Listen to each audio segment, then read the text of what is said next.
one, and maybe a little trip to Reds every once in a while. Right? Dude, that's what I tell my wife, bro. If we looking at houses, man, if I can't see Reds from the roof or with the drone, I don't want it, man. It's facts. Facts. Stamp it, bro. All right. I got one more question. Yep. And this is going to be. As the production team, it's like, dude, get this dude to stop talking. I know. Well, and look, I like how I appreciate somebody in media. You're like, okay, as we wrap this thing up. Yeah, I'm, I'm thinking, bro, we'll go all day on this thing. We can edit what we don't like. We're just going to keep rolling.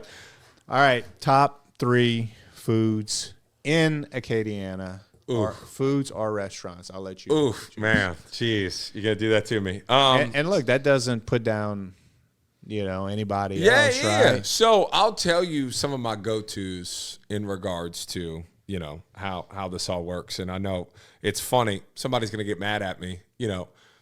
My 2 favorite cheeseburgers to eat in town right now, without a doubt, are 5 Mile Eatery, right, in the oil center.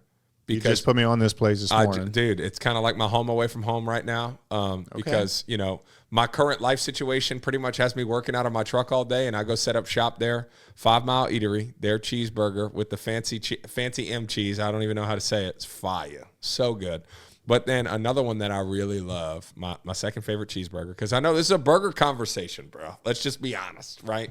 Because people around here specifically, burgers, Boudin, and maybe a plate lunch. So I'm going to stick in that realm, okay? So my 2 favorite burgers, 5 Mile Eatery, and the Neon Pig at the Crawfish Boss. Like, dude, the all-American cheeseburger from the Neon Pig. Dude, I'll show you a picture. I don't take pictures of my food. If John ain't around, I ain't working. You know what I'm saying? I had to take a picture of this thing. I was like, dude, I want to remember this. I have not had either one. So, fire. But I'm going to tell you, I'm not a huge cayenne pepper person when it comes to my cheeseburgers, right? I don't have to eat a burger and be sweating when I eat it. Whereas, like, a lot of people around here like a spicier burger, Cajun cheeseburger. That's not me. We have tons of delicious ones, but my personal top 2 are more salt and pepper based, brisket kind of, just a little more like taste the meat, let the toppings, mayo, lettuce, tomato, pickles, maybe like a fancier ketchup, the bun, let that all do the talking, right? Okay.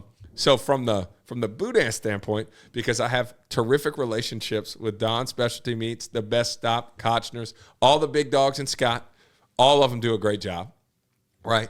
But if you were to ask me for like my hole in the wall, kind of like nook and cranny spots that I really enjoy eating Boudin when we're in those neck of the woods, I really love Mo Wada Store, Bubba Fry, north of Crowley, between Crowley and Eunice on that's Highway 13, right? Yeah, pretty sure. Yeah. So Mo Wada Store, their Boudin. Everybody's like, oh, that's white Boudin. I'm like, well, dude, here's the deal. There are a lot of people, and depending on who you're talking to, it's pretty tough to churn out mass amounts of Boudin and to be able to sit there and brown everything like it's a jambalaya, bro. It's just not possible when you're making that much. Right. Seriously, like if you're making it at the crib and, this is a special batch that we're going to eat on for, the next 6 months, I get it. But like when you're trying to get product out, like, it's boiled, seasoned pork butt, like, so I love Mo Wada Store. And then, I guess, that's kind of like my sleeper. We'll just leave the Boudin at that one. From the smaller mom and pop side, I'm going to rock with Mo Wada Store Boudin. It's always kind of at the top of, like, if you can get there, it's a little kind of, I used to really like Landrenos in Pine Prairie. They used to do a pepper jack smoked sausage Boudin, pepper jack smoked Boudin. But, up there, it almost was like, sauce. It was almost like pork with a little bit of rice compared to, everybody's got different ways of kind of rolling stuff out. And whoever you're selling Boudin around or against, bruh, it's like how does mine compare to theirs? This market is looking for a certain type of thing. So I'll throw that for my 2 hole in the walls. From the plate lunch aspect, it gets a little tough. I know I see you cracking your fingers. Here we go. Dude, I actually just had a killer plate lunch in Alexandria, which was fire. Really enjoyed it, which was a sleeper. But the lady who owns it Pam is from Opelousas, so it makes sense. But I think, from the I would not have gone Alexandria on the top plate lunch. So good. Dude, it's the best one I've had recently, no doubt. I think from the actual plate lunch aspect, I really enjoy man, this is so tough. Oof. So Creole Lunchbox in Breaux Bridge does a great job. Jennifer Bonnet does a killer job right there on Reed Street. More soul food on Hopkins in New Iberia. Fire. Unreal. Mace Rockstar in New Iberia. Fire. And then, these are some of the ones that stand out. How about backbone stew at Poche's? Dude, I like Poche. So like Poche's, catching them on a Friday, I feel like has been some of my like, ooh, that's good stuff. And look, Poche's has a great plate lunch set up, bro. It's fire. I love Miss Gloria, or excuse me, Miss Glenda in Bro Bridge. Anthony Bourdain made a stop there. Right? Oh yeah, but here's a funny story about that. We're talking about Acadiana Eats, bro. I'm going out there, and she's like, "Oh, she knew who I was, but she didn't know me as a person yet." So I called her, said, "Hey, I want to come do an Acadiana Eats with you." Oh, well, I've been on Boudin, and she's rolling her eyes and giving me this attitude. I said, "Yeah, that's cool. People all over the world have seen you on Anthony Bourdain, but my girl." They're not driving. They're not within driving distance. Right. I said, watch what happens. And we put her on Acadiana. She calls me, oh, my God, it's the busiest we've ever. Because it's true. Like I told you earlier, people are choosing to watch KLFY, the legacy television station in Lafayette, Louisiana, bro. Like, they are choosing to watch us, and everybody that can watch us can drive to your restaurant. That's right. You know what I'm saying? That's right. So, packed them out. Everybody loves on Miss Veronica and Karen Crow. She does a great job. I love Soul House Kitchen on Congress and Johnson Street right there in Lafayette. They got one in Karen Crow. Soul House is fire. Man. So, yeah, I think, but then, I'm thinking about from, like, my friend's side. Everybody's like, man, I think about Sean at the Cajun Table does a great job. And, Lauren, so the list goes on and on. Cajun Table, I live right next to it. Yeah. I don't think I've been. Dude, their crawfish. I heard their crawfish is amazing. Their crawfish is great. Their crawfish nachos are crazy. Yeah. Crazy, bro. So good. What's the perfect, not a restaurant per se, but what is the perfect plate lunch for Gerald Gruenig? Ooh, great question in the sense of, like, if I had to pick. So there used to be a place called Southern Rue, okay? He was open on Vero. Right, or Verat, depending on who you're talking to, bro. Whatever. That's a whole nother conversation. I'm in the middle of the August 16 floods. I ain't got an umbrella or a raincoat, but they're calling in and complaining that I'm saying Vero and not Verat. Like, come on, bro. Leave me alone. I'm from New Orleans. Some people want to be like, hey, come on, say I'm like, dude. I say a la manger. What you say about me? I say a la manger in the television segment, right? In Acadiana Eats. But that was something they made me do. Because I'm glad I do it, and I'm glad it checks a box knowing the French history that comes along with KLFY and Passepartout and Meet Your Neighbor and the French Rosary and all of the historical aspects of KLFY.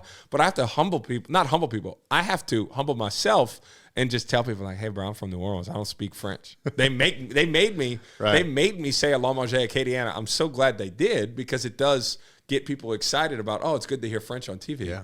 But I let them down, and they're like, "Comment ça va?" I'm like, like, bro, that ain't like what's happening, baby. I know what you're saying, but I'm not gonna pretend and sit here like I don't. But my ideal plate lunch, to bring it all back, to me, Southern Rue used to do a God, I don't know if it was beef tips or what kind of.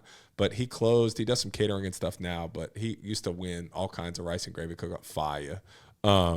But I guess to me, like, I really do have a hard time. Like, a good shrimp stew or a good seafood plate lunch is always really good to me. But the reality of it is like, I eat like that for TV. I eat like that on my social media pages. But, like, I'm not rolling up and ordering a plate lunch. You had mentioned easy on the pineapple or the Fagos or the Big Shots. Something people don't realize is that balance I have in my life. Chaz, you and I have formed a friendship from seeing each other at Red Laurel's. Point blank, period. Right? You know what I'm saying? Like, and people don't understand. I take the approach every day that I have to earn everything that I put into my body. Now, I'm not being super picky about what I put in. I have become pickier since I have been in remission from a terminal illness that I was going to ask you that. I'm you always look damn good of. for eating the way you do, bro. So, if I look at a plate lunch, I'm going to put on 3 pounds. Well, so that's the thing. Is like, bro, I eat like that for work once a week, and I eat like that for social media once a month or once every 6 weeks. Because what we'll do, Acadiana Eats will shoot on a Thursday, right? And then it'll air the following Thursday. Tuesday mornings when we're in studio at KLFY, bro, I'm not eating that. I'm interviewing these people. We're hanging out. And then the staff gets to eat it while it's hot, fresh, because they don't get to do what I do. I'm waiting for Keith Lee to be like 350 pounds because he's going hard every day. But if you notice, he'll drop a review at a restaurant Right. And look, dude, jeans are also a thing. My dad always make the joke, and he'll get mad at me. And hopefully, Pops, you hear this clip. My dad at one point was 400 pounds, and he was 200 right here, bro. All on his chest, dude. So I fight a body type, bro. Straight up. But I will tell you. Mine's right here. My dad is a salty dog now. Like, he's working behind the register at that restaurant with one leg. He's blind in one eye. But you better believe he's back there every day. And I firmly believe, on top of God's grace, one of the reasons why the cancer that I had in my neck, which started in a lymph node right under my jawline, that I found, I just saw a video a couple of days ago, August of 22. I had a lymph node sticking out of my neck. I didn't go to the doctor till June of 23, right? Wow. So almost a year. And it's probably, if I were to go back to the year before, I'd probably see the signs of like a hardened lymph node in my neck, right? The cancer in that time only stayed in the left side of my neck. Didn't spread, didn't end up anywhere else but right here. So it spread, but through the lymphatic system on the left side of my neck. I firmly believe, because of my dad's genes that I have. My brothers don't. They'll make fun of me all the time. Like, oh, Gerald wishes he had our legs. Because my mom's got some calves. My brothers have calves, but they all carry their weight in different places. I spread out my weight proportionately with my dad, but I got to work hard to make sure I don't get it right here, homie. You know what I'm saying? Like, dude, it's true. It's a fact. So I'm fighting a body type now. So everything I eat, I have to earn. And I truly take that approach, and it's something I harp on people about now. Because when these guys, I'm in the sauna after playing basketball or working out, and they want to talk to me before I go get in the cold plunge or whatever it is, they're like, man, how do you do all that? I said, brother, dude, I do that once a week. Right. Or once a month, or once every 6 weeks. So, because when we go on these trips out of town, what we'll do is we were just in New Orleans for 36 hours, right? So we're there, we get in, we start shooting, we sleep. Honestly, we work out before we go to sleep, and I got John on. John's down almost 20 pounds. We work out before we sleep, because I ain't going to sleep that full. Ain't happening. I got to do something. I gotta pour something out before I take more in, and then that morning either wake up, go for a run, work out, do something, and then go shoot all over again. Because one thing I've learned that's not sustainable with what I do for a living is doing exactly what people think I do. You know what I'm saying? Like Keith Lee is in New Orleans or in Baton Rouge. He's not in Baton Rouge for 2 weeks eating, everything deep fried, seasoned, and laid to the side, bro. What did he say? Everything seasoned, fried, and laid to the side in Baton Rouge. That's what he said. And I love the food scene in Baton Rouge. But the reality of it is like shoot in bulk and then roll out that content so that way I'm not doing that all the time, bro. Like John and I shot in New Orleans, and then we shot in Alexandria this month. I'm not going to have to shoot social media content till November, December. You get what I'm saying? Well, Gerald, look, if you meet me at 6 a.m. at Red's on Sunday mornings, I promise you can eat whatever the hell you want. Right? Don't you box on Sunday mornings? No, we run. Okay. We run 10, 12, 14 miles. Yeah, that's getting it for sure. All right? Yeah. You can eat anything you want. Yeah, I'll get Keith Lee's ass in shape, too. Well, that's the other thing. So Keith's a UFC guy. I know. Yeah, so like... He doesn't look like it anymore. Right, but you always know, right? Being a former athlete, being somebody that's into... It's like, hey, bro, I can stray, but I know I have the discipline to come back. You know what I'm saying? And I know, like, for instance, should I have stopped yesterday and picked up those gingerbread cookies for my daughter and I to eat at Twins before I picked her up from school? Probably not. But guess what I did today? I passed on the Kellers, and I'm going to walk right past that box on my way out, even though it's been calling me the full time we've been doing this interview, bro. But my family, something people don't know, my dad's obese, my aunt's obese, my grandmother was obese.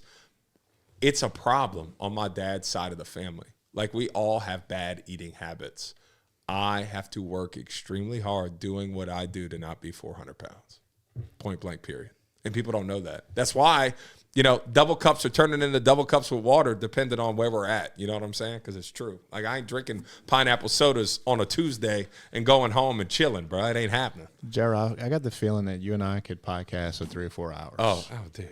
Yes. Can we call this part 1? Yeah, sure. Yeah. Can we to be continued? To be continued. I mean, I got 5 or 6. We didn't even give John enough love. Dude. Bro. I got 5. Dude. Well, part 2 will be with John. Let's do that, man. John, by the way, check him out, John Weatherall. Mr. Weatherall. He's got a song named after him now. He's a culture ambassador. I guarantee you he has brought tourism to country Mardi Gras in Acadiana. No doubt. I know you've packed the restaurants. You're a cultural ambassador here. Thank you, Gerald, for all you do. You're an awesome dude. I enjoy being your friend. Yeah, man. Acadiana Eats is coming up. We got the festival coming October up. 26th October is the festival. 26th. And for those of you that don't know, depending on when you're hearing this, it'll be Halloween weekend in 2025 too, brother. So put it down. Let's go. How can we follow you? Yeah, so my social handles are all at Gerald Gruenig. And then, so social media wise, you can keep up with John and I at Mr. Weatherall and at Gerald Gruenig. And then, KLFY News 10, you can put on Post by 2 every morning. We're still there, brother. It only makes sense that you'd be here on Law Have Mercy, baby. That's it, baby. Let's go. Law have mercy.